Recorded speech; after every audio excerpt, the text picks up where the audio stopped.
Subscribe करें हमारे YouTube channel को और बेल आइकन को प्रेस करें हमारे लेटेस्ट वीडियोस को देखने के लिए।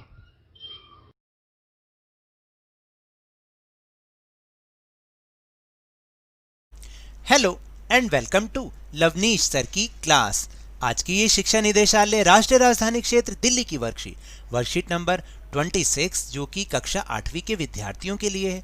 यह ली गई है विज्ञान विषय से और इसमें आज हम जिस पाठ को समझ रहे हैं वह है जंतुओं में जनन यानी प्रजनन, यानी जब सजीव जितने भी सजीव जीव हैं वो अपने ही जैसे जीवों की उत्पत्ति करते हैं, उन्हें पैदा करते हैं, तो उसे हम जनन प्रक्रिया कहते हैं। और आज इसी के बारे में हम इस पाठ में समझेंगे, इस वर्कशीट को करने की कोशिश करेंगे।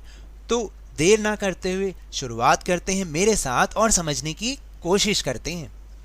हम जानते हैं कि पाचन, परिसंचरण, उत्सर्जन और श्वसन आदि जैव प्रक्रम हर जीव के उत्तरजीविता यानी जिंदा रहने के लिए अति आवश्यक है। यानी जो क्रियाएं अभी हमने ऊपर समझी हैं ये हर जीव के लिए, जीवन उनके जिंदा रहने के लिए बहुत ज़्यादा जरूरी है। लेकिन जनन का प्रक्रम जीवों की जाति की निरंतरता बनाने के लिए आवश्यक है। यानी ये जो जनन का प्रक्रम है ना, यानी जो जनन की क्रिया है, ये जीवों की जाति को बचाए रखने के लिए, बनाए रखने के लिए बहुत ज़्यादा जरूरी है। जरा सोचो क्या होता यदि जीव जनन नहीं करते। अब भाई देखिए, जीव अमर तो होते नहीं, चाहे वो कोई भी जीव हो, इसमें मनुष्य भी आता है। अमर थोड़ी होते हैं, मरना तो सबको होता है। सभी जीवों का एक जीवन काल भी होता है जिसमें वे जन्म लेते हैं और मरते हैं। यह कैसे सुनिश्चित होता है कि प्रकृति में जीवन चलता रहे? जीवन की निरंतरता के लिए कोई प्रक्रम तो होना ही चाहिए ना, यानी जीवन चलता रहे, उसकी निरंतरता बनी रहे, तो कोई ना कोई प्रक्रम या प्रक्रिया होनी ही चाहिए। इसलिए वह क्रिया जो जीवों को अपने जैसे जीव उत्पन्न करने में मदद करती है वह जनन कहलाती है। यानी जब जीव अपने ही जैसे जीव उत्पन्न करते हैं तो उसको हम, उस क्रिया को क्या कहते हैं? उस क्रिया को हम कहते हैं जनन। यह क्रिया न केवल मनुष्य बल्कि सभी जंतुओं, पेड़ पौधों और एकल कोशिकीय जीवों के लिए भी आवश्यक है। यह प्रक्रम हर जीव की जाति की निरंतरता को सुनिश्चित करता है और जीवन को विलुप्त होने से बचाता है। यानी ये न केवल मनुष्यों के लिए जरूरी है जनन क्रिया, बल्कि सारे जंतुओं के लिए, पेड़ पौधों के लिए, और जो एकल कोशिकीय जीव होते हैं यानी खुद एक अपने से, एक अकेले से ही अपने जैसे जीवों को पैदा करते हैं, उन सब के लिए ये आवश्यक है। और ये प्रक्रिया, ये प्रक्रम हर जीव की जाति की निरंतरता को सुनिश्चित करता है। यानी उस जीव की जाति आगे तक बढ़ती चली जाएगी अगर वो जनन करता रहेगा तो, और उसके जीवन को विलुप्त होने से ये प्रक्रिया बचाती भी है। यानी ऐसा ना हो कि वो जनन करेगा ही नहीं तो आगे अब उसकी फिर और ज़्यादा पीढ़ियाँ होंगी नहीं, उसकी जाति के और ज़्यादा जीव होंगे ही नहीं, तो धीरे धीरे उसका जीवन समाप्त हो जाएगा। जैसे एक आम का पेड़ आम के पेड़ से ही तो बनता है। हर बार बिल्ली के बच्चे को बिल्ली ही जन्म देती है, कोई और दूसरा जानवर तो जन्म नहीं देता ना। आपने विभिन्न जंतुओं के बच्चों को देखा है, तो तालिका में दिए हुए जंतुओं के बच्चों के नाम लिखकर इसे पूर्ण कीजिए। देखिए यहाँ पर एक तालिका दे रखी है जिसको आपको पूरा करना है। इसमें क्या क्या दे रखा है? क्रम संख्या, जंतु का नाम या जीव का नाम और उसके बच्चे, उनको क्या कहना है। देखिए जैसे पहले उदाहरण के तौर पे दिया है मनुष्य, मनुष्य के बच्चे को क्या कहते हैं? शिशु कहते हैं ना, शिशु। फिर दूसरा दे रखा है बिल्ली, बिल्ली के बच्चे को क्या कहते हैं? बिलौटा, ठीक है। फिर कुत्ता, कुत्ते के बच्चे को क्या कहते हैं? पिल्ला। तितली, जो तितली के बच्चे होते हैं या जो छोटी बिल्कुल जन्म लेते के साथ जो तितली होती है उसका नाम, उसको हम बोलते हैं लार्वा। क्या कहते हैं? लार्वा। मुर्गी, यानी मुर्गी तो आप सबको पता है, उसके बच्चे को क्या कहेंगे? चूजा। गाय के बच्चा क्या कहलाता है? बछड़ा।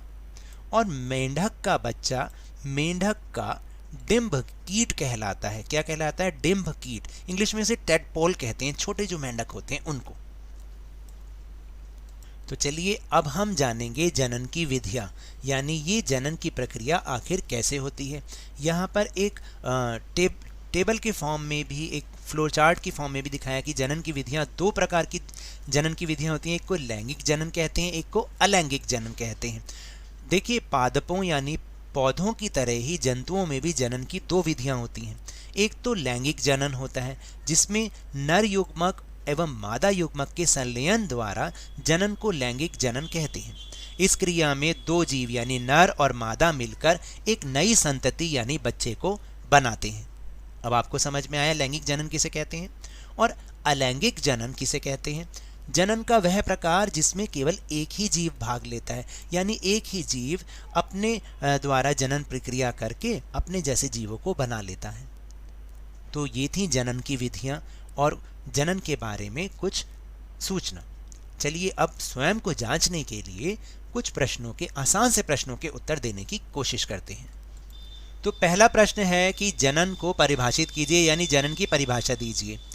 तो वह क्रिया जो सभी जीवों को अपने जैसे जीव उत्पन्न करने में मदद करती है, उस प्रक्रिया को जनन कहते हैं, यानी वह जनन कहलाती है। जिसमें जो भी जीव हैं वो अपने ही जैसे जीव उत्पन्न करते हैं, उसको हम उस प्रक्रिया को जनन कहते हैं। फिर दूसरा प्रश्न है कि जीवों में जनन के महत्व को स्पष्ट कीजिए, यानी जीवों में जनन की प्रक्रिया क्यों जरूरी है उसको हमें बताना है। देखिए, यह क्रिया ना केवल मनुष्य बल्कि सभी जंतुओं, पेड़ पौधों और एकल कोशिकीय जीवों के लिए भी आवश्यक है। यह प्रक्रम हर जीव की जाति की निरंतरता को सुनिश्चित करता है और जीवन को विलुप्त होने से बचाता है। फिर तीसरा प्रश्न है कि क्या होता यदि जीव जनन ही नहीं करते। तो देखिए, ये तो बहुत बड़ी समस्या हो जाती। यदि जीव जनन नहीं करते तो आबादी खत्म होती चली जाएगी, क्योंकि उनके परिवार के सदस्य या उनकी जाति के सदस्य बुढ़ापे के कारण या फिर किसी बीमारी के कारण या फिर दुर्घटना के कारण खत्म होते चले जाएंगे, और इससे क्या होगा, जीवन भी समाप्त हो जाएगा और आबादी तो खत्म हो ही जाएगी। फिर इसके बाद है चौथा प्रश्न, जीवों में जनन की विभिन्न विधियां क्या हैं। अभी आखिरी में हमने यही टॉपिक के बारे में समझा था कि जनन की विधियां कि पादपों की तरह यानी पेड़ पौधों की तरह जंतुओं में भी जनन की दो विधियां होती हैं। एक को हम लैंगिक जनन कहते हैं।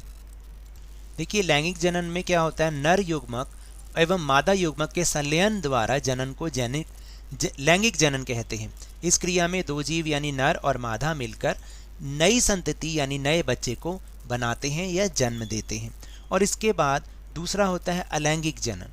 जनन का वह प्रकार जिसमें केवल एक ही जीव भाग लेता है और वो अपने जैसे जीवों को पैदा करता है या बनाता है। तो अब आपको समझ में आया जनन के बारे में जो आज हमने समझा। तो ये तो थी आज की वर्कशीट। अगर मेरे इस तरह समझाने से आपको थोड़ा सा भी समझ में आया हो तो इस चैनल को ज़्यादा से ज़्यादा सब्सक्राइब कीजिए, लाइक कीजिए और बहुत ज़्यादा शेयर भी कीजिए। और हाँ, मेरे साथ इसी तरह वर्कशीट को समझते रहिए, लेकिन ध्यान और मन लगाकर पूरी मेहनत और लगन के साथ ऑनलाइन ही सही पढ़ते जरूर रहिए, क्योंकि जब स्कूल खुलने पर आप नई क्लास में जाएं तो आपकी पढ़ाई का हर्जा नहीं होना चाहिए, यानी पीछे का ऐसा ना हो कि आपने पढ़ा ही ना हो।